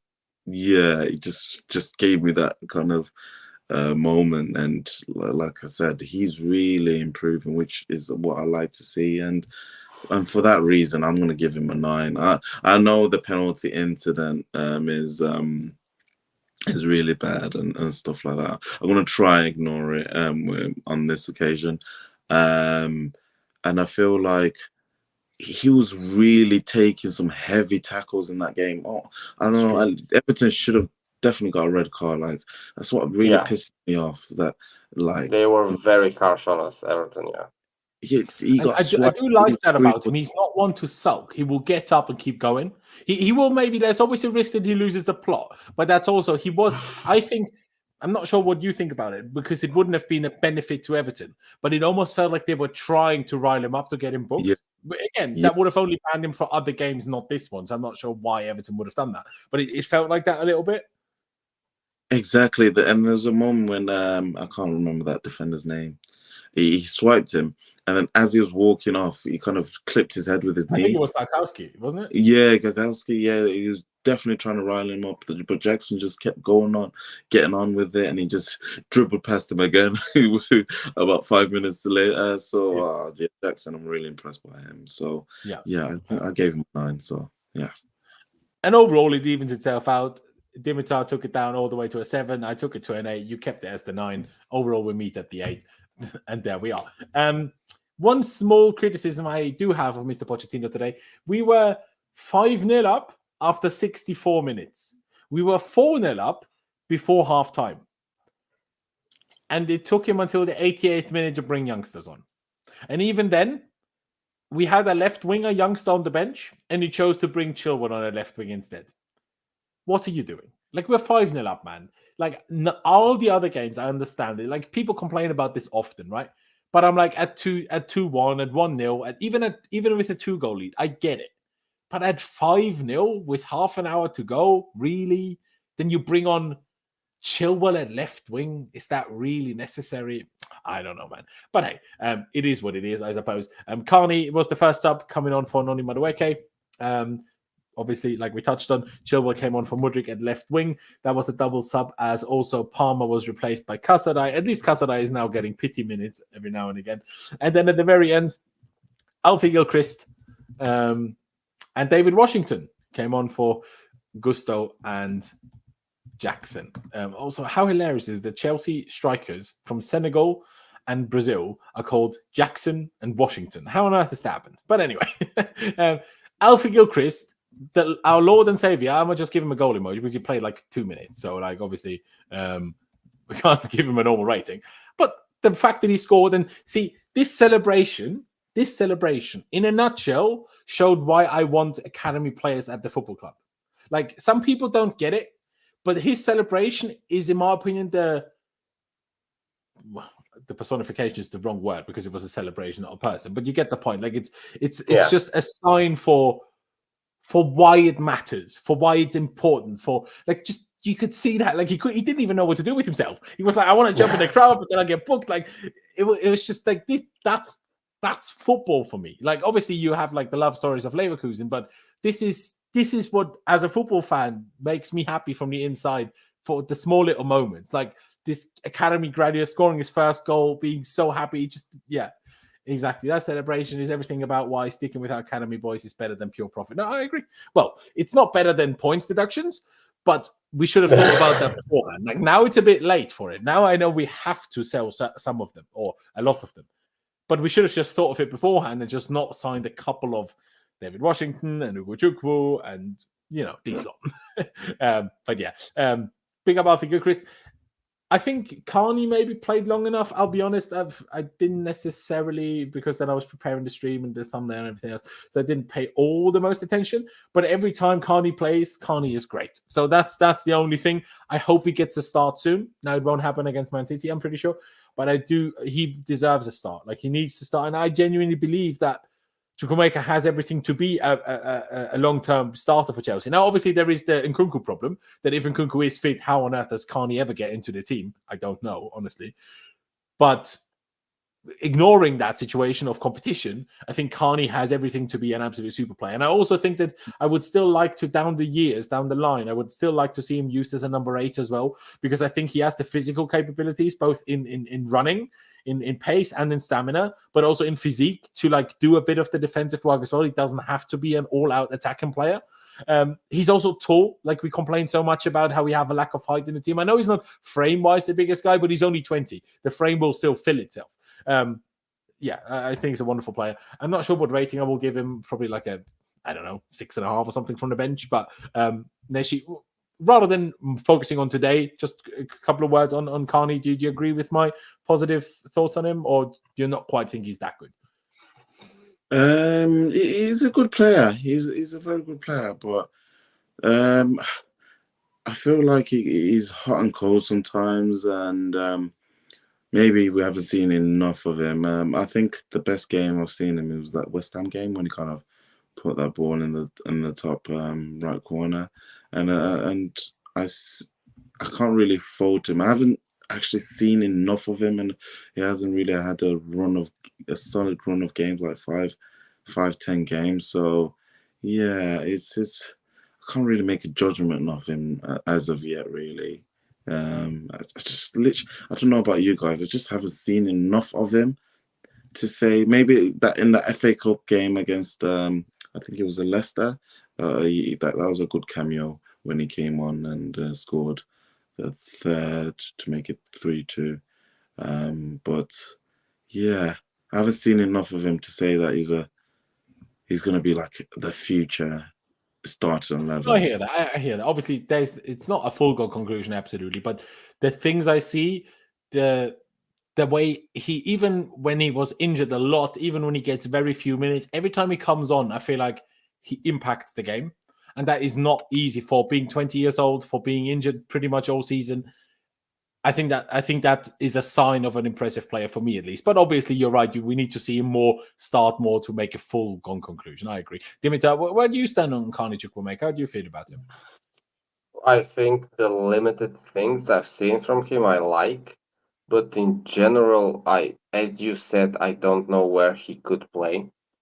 What I would say, it would be better for the squad for maybe to buy some kind of all-action midfielder who can just be fit for next season, because I'm not so sure that we are lacking a certain type of talent or a certain type of skill as much as we are lacking consistency and fitness.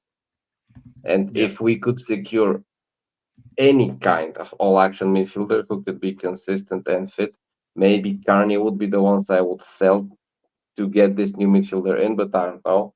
I think that, or I hope that the management would look at him during preseason and make some sort of decision, because if he is fit, he can surely be an impact player. I think we know that much of him. The question is, would that be good enough? What would we need and stuff like that? But yeah, maybe up until the end of the season from now on, he could try and prove himself, because if he makes cameos like the Leicester one, like we mentioned, he could impress some people and he could get a chance next season. I think that is possible for sure.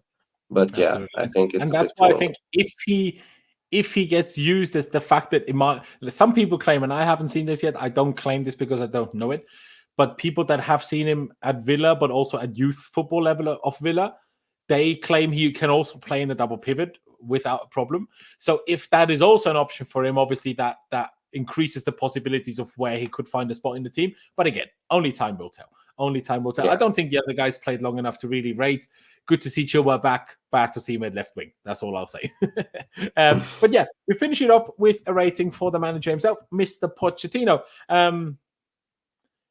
I was going to be quite harsh because he let the penalty situation escalate like this.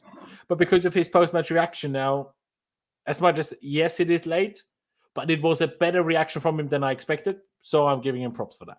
I'm still a bit disappointed. I think Tyreek George, for example, should have come on, should have been given a chance on a day like today. Why not? 64 minutes, 5-0 up. Why even wait so long with, leave one sub in case of injury, all the other subs just make them. Just bring them all, we're 5-0 up. I get maybe he was really trying to make sure, let's get that clean sheet because we need that. And I get it.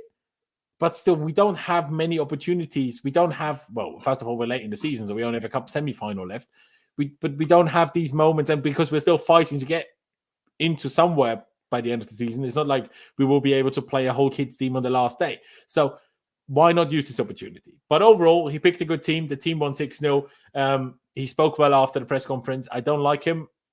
I would prefer if he left, even though I now think he will not, as long as we make at least Conference League, which I think we will. But I don't think today I'm giving him a 9, and the only reason I'm not giving him a 10 is because of the subs and the penalty situation. But honestly, as much as I dislike him, no matter how much you dislike him, you can't criticize Poch today. He did good, and credit has to go to him. Neshi, where do you stand on that? Would you go quite as high, or have I overdone it? I think overdone it, if I'm being honest. I think it was an 8 for me. But when he put on Chilwell on left wing and then didn't use the wingers and stuff like that, for me, it brought it down to a 6.5. I just think this Wait, hold on. Did you say 6.5? Yeah, I was gonna give him an 6.5. I thought you said 8 for some reason. I don't know. Yeah. Initially, without that, it would have been an 8. Okay. Yeah. Pre the substitutions, an 8, and after the substitutions, 6.5. This guy, I just don't get his thinking. Honestly, it's like, and I don't particularly like him, and I still want him out. That Sheffield United game. I'm sorry to just dampen the mood. But I just can't get that out of my head. So, but looking at this game purely, I'll give him a 6.5 after those substitutions. Fair enough. I mean, you see wing there. I just realized this result extends Pochettino's time with Chelsea. Hey, I mean, we could also lose 9-0 against Man City on Saturday. So then maybe not. Is it Palmer saving Poch? Yes. Has a manager ever been carried this much by a player? Maybe every Barca manager by Messi, but otherwise, I'm not sure if any manager has ever been carried more by one player. But still, I think on today, yes, I agree with the criticisms, Dyche. I just think you took a bit too much off for it, but fair enough. A 9, a 6.5, and Dimitar, what would you give Poch, and what did you make of him today? And did you even have any problems with that he didn't bring subs on earlier and younger players on earlier, or did you not have a problem with that? The thing is, I'm kind of bothered that he doesn't use the youth, but I think I also mentioned it to you a couple of times. I understand why he doesn't use them, because I honestly don't see a situation where any kind of player from the youth setup can break into this team, because the average age of the team is 22 to 23 or 24. So feasibly, even if someone from the youth impresses, you're just taking a 17, 18-year-old to replace a 22-year-old in the starting 11. And these things don't happen so often, especially we're talking give him a chance. Yeah, but the thing is that sometimes, especially in the Premier League, when you're fighting for your life every game, I don't know if managers get that.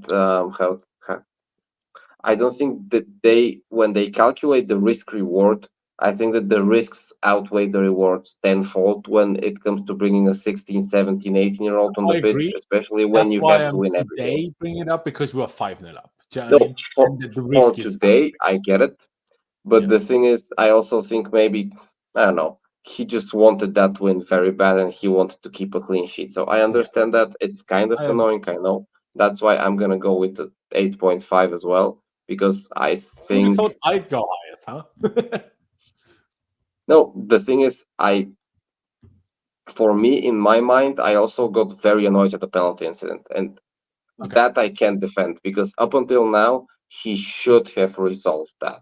Maybe the time against Man United, I gave him a pass in my head because, this is the first time we had a problem. But right now I realized, he has not set his authority high enough in the dressing room. So players have to squabble with each other on the pitch. Even though he said, the players should decide, this should be decided before the game. This should be decided on the training pitch 2 days ago, maybe. When they have conversations, they see who is fit, who is playing, who feels well. Because maybe next game Palmer doesn't feel well, or he just says, take it to Jackson. What do we say then when Noni goes up and says, no, I want the penalty, for example? I mean, it's stupid. So I think you are right. It's good what he said. Let's hope he can continue to improve his authority as well as his game management. I agree. And I just wanted to say one last thing. In terms of what you said in terms of the youngsters, they won't get in the team anyway longer term. Maybe that's fair enough, but I'm not sure if you're aware of this, Dimitar, but Poch has said multiple times, because of the amount of injuries we've had this season, a lot of the under-21s and under-18s players have trained with the first team almost the whole season. Yeah. And on multiple occasions, they missed under 21s games, which they would have or should have played otherwise because of training and being with the first team, whether that's in the squad or just because of training. And when you do that, and obviously they will be happy that they get to train with the first team. For them, this is still a good thing. But still, the most important part of player development is playing. So even under 21s football is better than not playing. So only are you, yes, because you need them because of all your injuries, at least reward them with minutes. That's all I'm saying. When you're 5-0 up, use that opportunity. We don't have that opportunity. I can't argue that. Yeah. So you are right. In this situation, you're right. Yeah, there you go. But yeah, overall, that leaves us at an 8. I should bring it back up. And the Mudryk poll also voted for a 6 out of 10 rather than a 5.5. So Mudryk shall have that. And these are the ratings today. Honestly, who would have expected the lowest rating today being a 5.5? Feels a bit harsh now that Madueke got a 5.5 when Mudryk got a 6. I just raised my rating so Madueke also gets a 6. So what are we going to do about it? Sorry, guys. But yeah, I didn't see this coming today. So thank you very much, Chelsea, for because on the one hand, I hate Monday games because the whole weekend you're kind of like scared of, is Monday going to make the weekend look good for us? Or is Monday going to make the whole weekend look terrible? But now, because we won 6-0, the whole week is going to be great. So thank you, Chelsea. We appreciate it. Hopefully, signs to come against Man City, but equally the chances are we somehow bottle it really badly. So let's see. You can never be too sure. It's very hot and cold with Chelsea, but yeah, ladies and gentlemen, please check out Naishi down in the description. His Twitter is down below. Dimmy does is there as well, but he doesn't really use it much. So check it out if you want to. If you don't, I'm sure Jimmy is fine with that. But ladies and gentlemen, if you haven't already, subscribe, please. That would be massively appreciated. Hit that like button on your way out. That would really help out a lot as well. Just one click of a button that doesn't cost you any money or any time. And while you're at it, hit the notification bell, select all so you do get notified every time we do go live. But yeah, ladies and gentlemen, thank you guys for watching. Up the Chelsea, upwards and onwards, and we will see you next time.